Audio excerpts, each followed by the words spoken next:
Hello everyone, how are you? Now let's question. Now let's start from next question, which is also related to the aromatic electrophilic substitution. And this question is coming in 2011. This one, okay?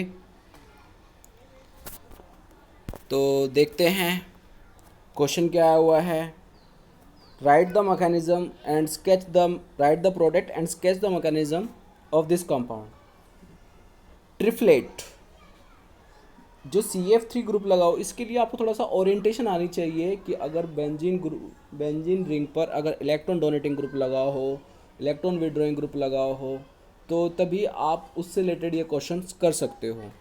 ठीक है, suppose करो तो अगर मैं कहूँ कि benzene ring पर अगर इलेक्ट्रॉन डोनेटिंग ग्रुप लगा हुआ है तो इनकमिंग इलेक्ट्रोफाइल कहाँ जाएगा, ध्यान रखना आपने always ortho and para position पे. अगर इलेक्ट्रॉन विड्रॉइंग ग्रुप लगा हुआ है बेंजीन रिंग पर, अगर इलेक्ट्रॉन विड्रॉइंग ग्रुप लगा हुआ है तो इनकमिंग इलेक्ट्रोफाइल कहाँ जाएगा, ऑलवेज मेटा पोजीशन पे. अब बहुत से बच्चों को ये डाउट रहता है कि सर हमें कैसे चलेगा कि इलेक्ट्रॉन डोनेटिंग ग्रुप ये है, इलेक्ट्रॉन विड्रॉइंग ग्रुप क्या है.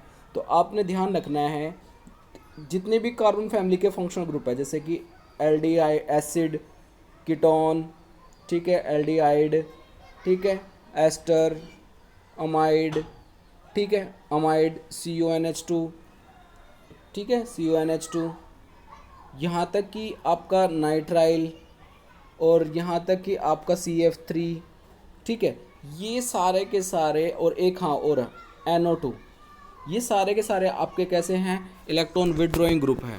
कैसे हैं सारे, ये इलेक्ट्रॉन विड्रॉइंग ग्रुप है.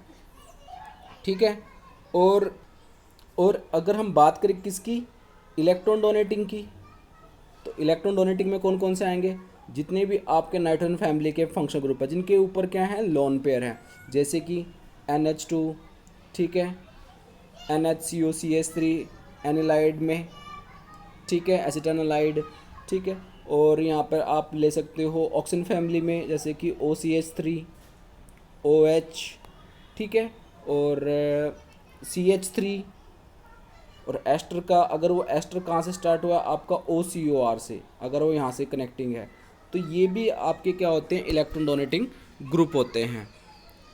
क्लियर. अब बात आती है कि जो इलेक्ट्रॉन डोनेटिंग ग्रुप है वो कहाँ पे लगाएंगे, किस पे लगाएंगे. तो इलेक्ट्रॉन डोनेटिंग ग्रुप क्या करते हैं, जैसे कि अगर आप रेजोनेंस देखते हो, अगर यहाँ पे सपोज करो OH लगा हुआ है तो OH ग्रुप क्या करेगा, आपको रेजोनेंस आना चाहिए, क्या आना चाहिए, रेजोनेंस आना चाहिए. तो OH रेजोनेंस के थ्रू क्या करेगा, ऑर्थो और पैरा पे आपका इलेक्ट्रोफाइल लगा देगा. बस ये ध्यान होना चाहिए.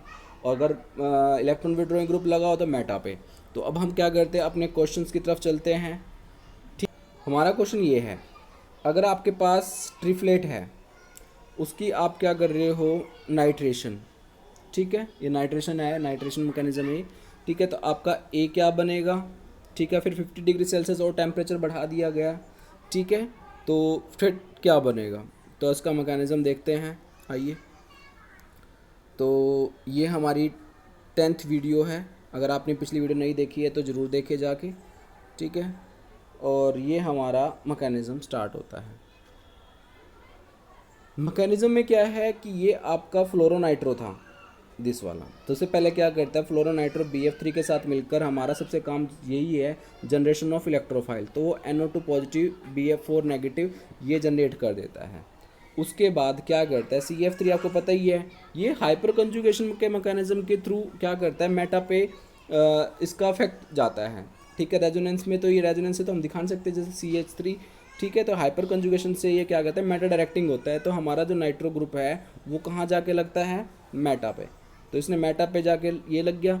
तो अब पॉजिटिव चार्ज कहाँ आया, आपका पॉजिटिव चार्ज आ गया ऑर्थो पे. फिर क्या करता है, BF4 नेगेटिव है तो इस तरह से ये BF4, ये BF इस तरह से है 4 नेगेटिव, ठीक है. तो यहाँ से क्या करता है, फ्लोरीन क्या करता है, एक H ले लेता है, ठीक है, और नाइट्रो ग्रुप लग जाएगा. और आपका BF3 प्लस में HF क्या निकल जाएगा, बाहर आ जाएगा। ये आपका फर्स्ट क्वेश्चन था जिसका मैकेनिज्म हमने इस तरह से किया है। अगर कोई प्रॉब्लम है तो बताना ज़रूर। नेक्स्ट क्वेश्चन क्या है, what bromination product would you expect to obtain when following compound undergo reaction with HNO3 and H2SO4 and Y. ठीक है, कहता है कि आपके पास ये कंपाउंड गिवन है और जब आप इसकी क्या करते हो, नाइट्रेशन करते हो, फॉलोड बाय क्या करोगे आप, इसका ब्रोमिनेशन, तो किस तरह से बनेगा। एक कंपाउंड आपके पास ये है। सबसे पहले आपने क्या देखा कि इस बेंजीन रिंग पर दो ग्रुप लगे हुए हैं। ठीक है, एक तो कौन कौन सा लगा हुआ है, एक तो CHO लगा हुआ है और एक OR लगा हुआ है। कोई बता सकता है कि CHO ग्रुप कैसा है? यस, कैसा है, इलेक्ट्रॉन विथड्रॉइंग ग्रुप। एंड जो ये OR है वो कैसा है, आपका इलेक्ट्रॉन डोनेटिंग ग्रुप। तो हमेशा जब भी बेंजीन रिंग पर दो ग्रुप लगे हों तो आपकी जो ओरिएंटेशन है वो कहाँ लगेगी, हमेशा जो इलेक्ट्रॉन डोनेटिंग ग्रुप के अकॉर्डिंग है। तो इलेक्ट्रॉन डोनेटिंग ग्रुप के अकॉर्डिंग पैरा पोजीशन क्या है, ब्लॉक है, तो कहाँ लगेगा आपका नाइट्रो ग्रुप, ऑर्थो पोजीशन पे, ऑर्थो पे लग जाएगा। फर्दर आपको क्या करनी है, इसकी ब्रोमिनेशन देखते हैं। तो आपने क्या की, देखो पहले इसकी नाइट्रेशन करी, नाइट्रेशन करने पर नाइट्रो ग्रुप इधर लगा दो या इधर लगा दो, दोनों सेम बात है। इसके बाद आप क्या कर रहे हो, इसकी ब्रोमिनेशन। अब ब्रोमिनेशन भी किसके अकॉर्डिंग जाएगा, देखो ऑर्थो तो ये वाली ऑर्थो तो इन्होंने ब्लॉक कर दी, ठीक है, पैरा भी ब्लॉक है, ठीक है, तो अब OR के अकॉर्डिंग ही कहाँ जाएगा, यहाँ पे जाएगा। तो आपका ब्रोमिनेशन ये हो गया। ठीक है, तो ये इसका आंसर है। तो सिर्फ आपने क्या ध्यान रखना है, अगर बेंजीन रिंग पर अगर आपको लग रहा है कि कोई इलेक्ट्रॉन डोनेटिंग ग्रुप लगा हुआ है तो आपने उसके अकॉर्डिंग क्या कर देनी है, उसकी ओरिएंटेशन कर देनी है। बाकी जैसे जैसे क्वेश्चंस आएंगे मैं आपको बताता रहूँगा। ठीक है, ठीक है। अब इसके बाद क्या है, नेक्स्ट क्वेश्चन है आपके पास, क्या है, तो बात करते हैं नेक्स्ट क्वेश्चन की। अब नेक्स्ट क्वेश्चन पर आपने देखा कि पहले तो देखो दोनों जो ग्रुप लगे हुए थे, एक तो क्या लगा हुआ था आपका इलेक्ट्रो विड्रॉइंग और इलेक्ट्रो डोनेटिंग ग्रुप, तो दोनों एक दूसरे के कहाँ थे, पैरा पोजीशन पे थे। बट अब यहाँ पर नेक्स्ट नई चीज़ है, यहाँ पर अब कहाँ लगे हुए हैं, एक दूसरे की मेटा पोजीशन पे, और दोनों ही, एक तो क्या है इलेक्ट्रॉन डोनेटिंग ग्रुप है और एक क्या है आपका इलेक्ट्रॉन विड्रॉइंग ग्रुप है। मैंने आपको सिंपल सी बात बताई थी कि इलेक्ट्रॉन विड्रॉइंग और इलेक्ट्रॉन डोनेटिंग ग्रुप, तो आपने क्या देखना है, इलेक्ट्रॉन डोनेटिंग ग्रुप देखना है। नाइट्रेशन की जा रही है पहले, तो नाइट्रेशन अब देखो कहाँ कहाँ है, ये ऑर्थो है, ये पैरा, ये ऑर्थो। इलेक्ट्रॉन डोनेटिंग ग्रुप के अकॉर्डिंग तो यहीं पर ही जाता है, एक ऑर्थो पे जाएगा, ये ऑर्थो, ये पैरा और ये ऑर्थो। बट क्या होगा, यहाँ पे नहीं लग सकता, कहाँ नहीं लग सकता, इन दोनों के बीच में तो लगेगा नहीं, क्यों, ड्यू टू स्टेरिक हिंड्रेंस की वजह से। क्लियर हुआ। अब नाइट्रो कहाँ लग सकता है, इसके पैरा पे, CH3 के मतलब पैरा पे और नाइट्रो के ऑर्थो पे, और एक इस तरफ लग सकता है CH3 के ऑर्थो पे और एक नाइट्रो के पैरा पे। अब बात आती है कि ये माइनर और मेजर कैसे बना। देखो ये नाइट्रो के कहाँ है, ऑर्थो पे है, और ऑर्थो पे तो बहुत ही पॉजिटिव चार्ज क्या होता है यहाँ पे, क्योंकि नाइट्रो के रिस्पेक्ट में ये ऑर्थो है और ऑर्थो पे क्या आएगा, पॉजिटिव चार्ज आएगा ही आएगा। तो इसलिए इलेक्ट्रोफाइल तो वहाँ जाएगा जहाँ पर कम एज लिस्ट मतलब एटलीस्ट क्या हो, इलेक्ट्रॉन डेंसिटी ज़्यादा हो। अब क्या है, नाइट्रो पे तो पॉजिटिव चार्ज ज़्यादा हो गया ना, क्योंकि इसके रिस्पेक्ट में है ये, ठीक है, और CH3 के यहाँ पे ये ऑर्थो पड़ती है और नाइट्रो के यहाँ पैरा पड़ेगी, तो पैरा पे इतना पॉजिटिव चार्ज नहीं हो पाएगा। तो इसलिए मेजर प्रोडक्ट कौन सा बना हमारा, ये वाला। क्लियर है। अब इसके बाद हमने क्या करी, इसकी ब्रोमिनेशन। अब ब्रोमिनेशन फिर वही काम कि हमने क्या देखना है, अब ऑर्थो पैरा देखने हैं। अब यहाँ पे तो ब्रोमीन ग्रुप आ नहीं सकता क्योंकि यहाँ पे स्टेरिक हिंड्रेंस है, ठीक है। अब नाइट्रो ग्रुप के यहाँ पे तो पड़ेगा मेटा पे, और इस CH3 के कहाँ पड़ेगा, ये पैरा पे, और तो ब्रोमिनेशन के चांसेस कहाँ हैं, यहीं पर ही होंगे, क्योंकि अब रिएक्शन तो करके दिखानी पड़ेगी हमें। ओके, तो ये हमारा एक क्वेश्चन, सेकंड क्वेश्चन कंप्लीट हुआ। थर्ड क्वेश्चन वो अब आपके लिए है, predict the orientation and incoming electrophile in the following substrate and also give the reason. अब आपने इनका रीजन बताना है। अब आपके लिए क्वेश्चन है, कहाँ जाएगा बताइए, इलेक्ट्रोफाइल कहाँ जाएगा, यहाँ पे, यहाँ पे, यहाँ पे या यहाँ पे, ये चार ओरिएंटेशन है। अब नाइट्रो तो क्या है भाई, इलेक्ट्रॉन विड्रॉइंग है, तो हमने इसको देखना नहीं, पर क्लोरीन कंपैरिजन इसके कंपैरिजन कम है, ठीक है तो इसका भी नेचर -I इफेक्ट है, बट NO2 का -A इफेक्ट ज़्यादा है। तो अब इसके रिस्पेक्ट में कहाँ होएगी बताइए, अब आंसर आप देखेंगे ज़रा पता चलेगा, ठीक है। तो इसका आंसर अगर हम देखें तो क्या होगा, सिंपल सा बात है, वैसे यहाँ पे होनी चाहिए, कहाँ पे होनी चाहिए, इधर वहाँ पे क्यों नहीं होगी, क्योंकि वो नाइट्रो के रिस्पेक्ट में वो आ जाएगा।